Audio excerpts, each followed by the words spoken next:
Hello students, in this video we are going to learn how to find the HCF of 80 and 120 using prime factorization method. To find the HCF, we find the factors of the numbers by dividing the numbers by prime numbers. So let's start by dividing 80 and 120 and find their factors separately. So our first number is 80. 80 is an even number. We can easily divide it by 2. 2 times 4 is 8. 2 times 0 is 0. 2 times 2 is 4. 2 times 0 is 0. 2 times 10 is 20. 2 times 5 is 10.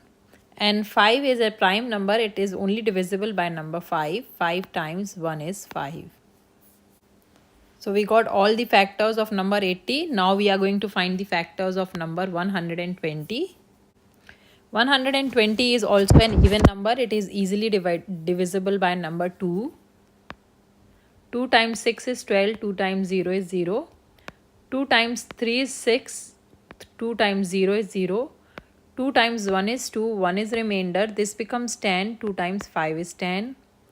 15 is not divisible by number 2. So we can use next prime number 3 to divide 15. 3 times 5 is 15. And 5 is a prime number. It is only divisible by number 5. 5 times 1 is 5. So both the numbers are fully divided. We got the factors of both the numbers. So let's write the factors of the numbers here. Factors of 80 are 2 times 2 times 2 times 2 times 5. And factors of 120 are 2 times 2 times 2 times 3 times 5. Now to find the HCF, we are going to find the common factors in between the two numbers. So let's circle the common factors.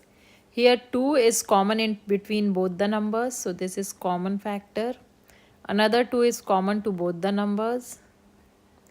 This 2 is also common to both the numbers. Then we have 5 common to both the numbers.